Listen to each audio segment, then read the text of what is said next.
Okay. So the floor is now open for questions, comments, suggestions. Ano pa? Sharing of experiences. If you have experiences with other patient empowerment program of other doctors, other hospitals, other institutions, please share. And then, of course, we can have also a brief consultations for any problems that you may have. Okay. Anybody wants to start the ball rolling?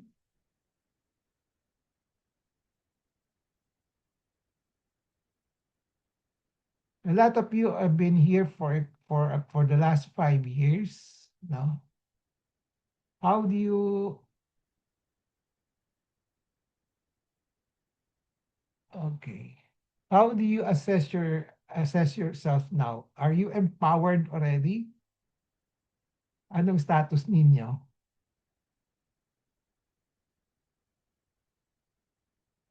How do we?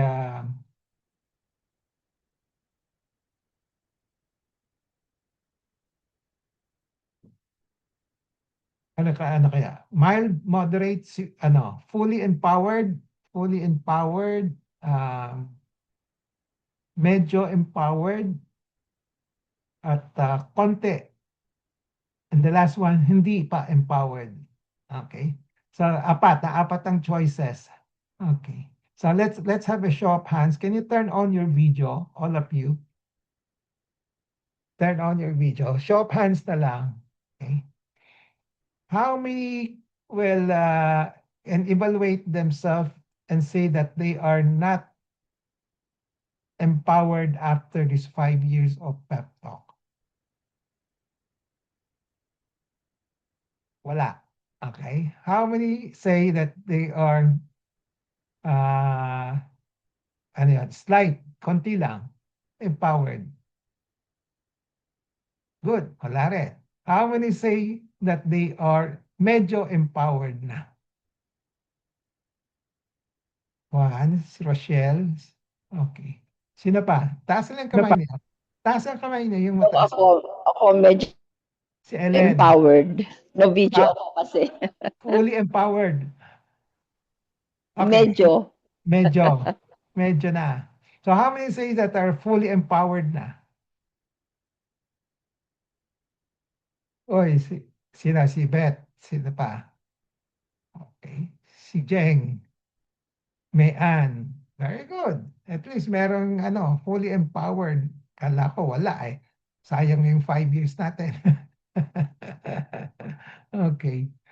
So, at least merong nagsasabi na fully empowered na sila. May tatlo, walang nagsabi na hindi na empowered, no? Okay, wala rin nagsabi na konti lang. So, I'm happy for that, no? Okay. But to tell you honestly, you cannot just say yung empowerment is not just like sa kami mga doctor, yung education namin is lifetime yon, walang katapusan. No? So, ganun din sa empowerment. Basically, empowerment is nagbabanks on education yan eh. No? Okay. So, lifetime pa rin yan. No? Okay. Tuloy-tuloy pa rin yung patient empowerment mga activities natin. No? Okay? So, continue to be empowered. There's still a lot of things to learn in medicine. Okay. Marami. Wala. Walang katapusan yan. No? Kasi number one, di natin alam kung ano yung mga causes ng diseases. Tama? Marami dyan. No? Number two, hindi natin alam ano yung mga usual, yung mga how to recognize them, okay, na definite, with definite certainty, lalo na kayo, kami even doctors, we cannot really just based on yung history, yung symptoms lang, mahirap din sabihin. Kaya sometimes we need diagnostic test, di ba? Okay. Okay. So, mahirap. And then, minsan, we cannot answer you.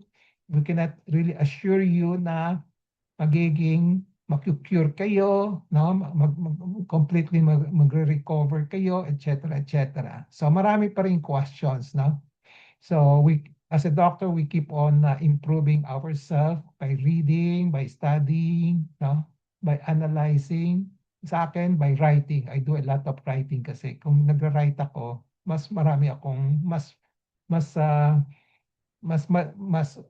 malalim yung learning ko, no? Okay. So, anybody who wants to share their experiences, how they try to improve their patient empowerment for the past 5 years? Aside from attending this lecture, di ba?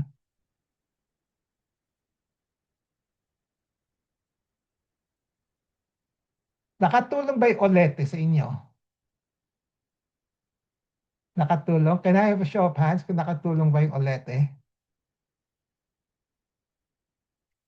Okay. Kasi kung walang Olete, usually baka labas-pasok lang yan, di ba? Okay. So with Olete, pa kahit na paano, may nare-retain kayo after the lecture. No? Okay. Okay. Jeng, kumusta ka na, Jeng? Kumusta ang Taiwan?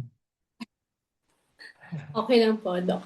Doc, syempre po, salamat po sa inyo kasi kayo lang po kasi talaga yung doktor na nagtuturo sa amin ng ganyan. Sa totoo lang, kasi po, syempre po, nakwento ko na rin sa inyo na nakailan na rin akong doktor. Kayo lang po talaga yung nagtuturo sa amin ng pep talk, kaya po, ang dami naming nalalaman. Hindi, sila lagi niyo po sinasabi na hindi, yung tinuturo nyo sa amin, mahirap man in medical term, pero binibigay nyo pa rin yung best nyo para matutunan at maintindihan naming mga pasyente ninyo. Kaya po, yun, madami po. Sa tagal po ng 5 years na magsi 6 years na tayo, lahat naman po ng mga tinuro nyo, marami po kaming nakuhang kaalaman sa inyo. Number one na po talaga yung tungkol sa breast, yung number one na yung sa akin, yung breast self-exam na ginagawa natin na hindi lang sa amin, kundi nagawa pa natin na ipabigay alam sa ibang babae o tao na kung paano gawin yun. Kasi po, katulad ng halimbawa, pag uuwi ako sa amin sa Laguna, magkakatsikahan kami ng mga kaibigan ko o pinsan. Siyempre sa edad namin, yung puro nararamdaman ang pinapagkukwentuhan. O pag may nagsabi na tungkol sa kanilang breast, may nasakit o ganun, kinukwento ko agad na si Dr. Hoson, ganun yung pinagagawa sa amin. Kung gusto niyo, ito yung gawin ninyo. Yung simpleng way lang, nakakatulong na po para sa kanila yon. Para kung if ever man po na, halimbawa talaga may naapa silang bukol sa kanilang breast, maging alarming na po sila na wag silang matakot na magpatingin kaagad sa doktor kaysa naman po talagang maano nila na hindi na maganda yung resulta ng pagkakaroon nila ng bukol. Yun po yung pinakang the best sa akin na naituro nyo para sa aming mga pasyente ninyo. Thank you. It's nice to hear from you. Yung mga ganon. No? Okay. So, mahirap man, I'll try my best to ano. So, I know that I cannot reach out to everybody in the perfect way, but kahit na paano, I can contribute. No? Yes Okay. po, Doc. Okay. Anybody else? Rochelle, anything? You raising your hand kanina? Unmute. Sorry, Ah, sorry. ay, Okay. Para naman po sa akin, Doc, ako beyond grateful din dito sa pep talk na to. Kasi like what Jeng mentioned, hindi po kasi lahat ng doctor would give itong oras ninyo. Kasi sa itong oras na to, it's just 1 hour, pero marami na po kayong pwedeng magawa dito sa isang oras na to eh. Rather than, dinededicate nyo po yung isang oras na to para sa amin, para matuto kami. So, with that, very grateful po talaga ako sa pep talk na to. Hindi man po ako parang religiously nakaka-attend every week, pero I try po na mag-answer ng ulete and all. Yung pong voucher actually is just a bonus para sa akin eh. Kasi whether it's voucher, whether paying patient, whether it's a voucher, pareho din po yung treatment ninyo eh. Pareho, wala pong nami-miss, kumbaga na procedure. Ganon at ganon din po. Whether magbayad kami, whether may voucher kami. Parehong-pareho din po. with that, very, very thankful po ako doon. And isa po sa mga na-apply ko dito sa pep talk na to is about decision making. If I may just share po, parang Sure. na-opera po yung pamangkin ko sa appendicitis. So, sa ibang ospital, medyo sa ibang ospital po, kasi 18 lang siya, so parang considered pedya pa siya. Ang dami pong doktor eh. May anesthesiologist, may surgeon, may pedya. After mga 2 days na po siya, when I spoke to the surgeon, ang sabi ng surgeon, pwede na siyang i-release. So with that, inasikaso na po namin yung papers and billing sa hospital. And then, ayaw po siyang i-release ng pedya. Pero yung pedya na po na yun, parang hindi ko po talaga siya nakitang dumalaw sa pamangkin ko. So sabi ko nang gano'n, bakit hindi siya i-release ng pedya? Parang may gusto pa daw i-observe ang pedya sa kanya and all. Eh sabi naman po ng surgeon, pwede na siyang i-release. Yung parang may conflict pa po. So what I did, I signed a waiver para po kumbaga, i-release na. Kasi extra day pa po sa ospital yung pamangkin ko, extra bayad pa, extra payment pa po ulit doon sa mga doktor. So what I did, patient empowerment, decision making, nag-sign po ako ng waiver para po ma-release na yung pamangkin ko. Yun, wala naman po kasi okay yung vitals niya. Sabi nila pag naka-opera ka sa tiyan, kailangan umutot, nakautot naman, nakapupo naman yung pamangkin ko. So, all vitals, I can see okay naman. So, ako na po yung nagdesisyon, nag-sign na lang po ako ng waiver na lumabas na po yung pamangkin ko para hindi na po extra payment pa. Yun po yung experience ko na masasabi ko na I can so relate dun sa mga natutunan ko sa patient empowerment. It's about decision making. So yun. Galing. Thank you, Doc. I owe that to you. Thank you. You're welcome. Thank you also for sharing. Ang galing. That's Thank you. Si Perla, I think Perla is also has experience with also that diagnosis, yung kinakwento sa akin dati, Perla.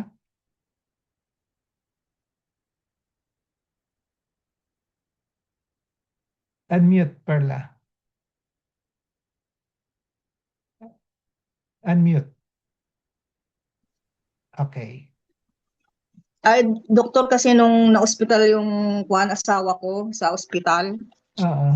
kasi tinatanong ko yung yung initial, di ba may initial diagnosis ang mga doktor?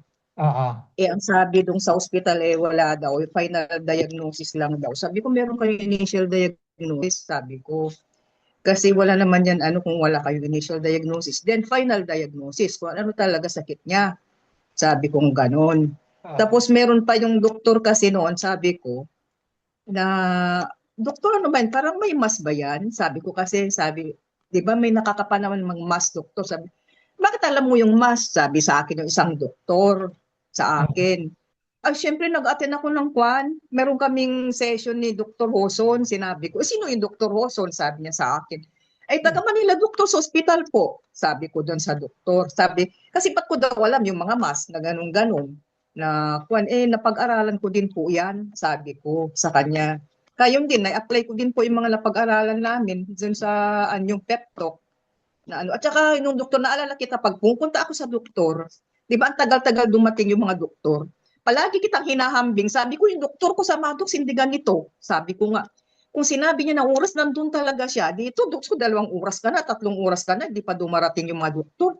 Pagbihira naman, sabi ko nga kung minsan doktor kasi parang nila is take it or leave it. Parang ganun yung attitude nila Okay. Diba, doktor, mga ibang doktor, Yeah. ang tatagal dumating pag pumunta ka sa mga ibang hospital. Oo. Kaya naalala kita pag ganun nga palagi tang hinahambing na ganun ka, na palagi kang untan, na palagi kang concern sa mga pasyente mo, hindi man kagaya mga iba na mag-antay kayo. Parang ganun ba ang nila, ang attitude nila? Ayun lang din po, doktor. Yeah.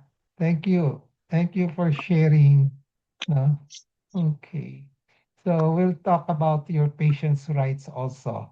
No? Patient's rights. No? Okay. So anybody else? Belet, anything? Anong may natutok sa akin for the past 5 years, Belet? Good afternoon, Doc. Bilis. Natutunan ko po ay decision making. Decision Ayun nga po, making. kapangyarihan din. Kasi nga po yung pag po nung inirecommend ako nung sa aking problema dito sa thyroid na ano daw po ako, fine needle aspiration. Sabi ko naman ayaw ko pong magpaganon. Eh, nirekomenda kayo sa akin nung nakilala ko sa PGH na pasyente, sa Mrs. Yoli Reyes. So, hindi naman niyo ako nirekomendahan ng ganon. Ang sabi niyo ay obserbahan na lang, mag-take ng medicine. At hanggang ngayon nga ho, ay nag-take pa rin ako at inoobserbahan. Tapos nga po, yung mga naikwento ko kayo sa aking mga kapatid, sa aking inay, na may mga problema din po. So, sabi ko po, try niyo pumunta daw kay doktor. Ano yun, mabait na doktor yon. Minimalist, hindi agad siya nagpapa-opera. So, yun yung kapatid ko, nagpunta rin sa inyo.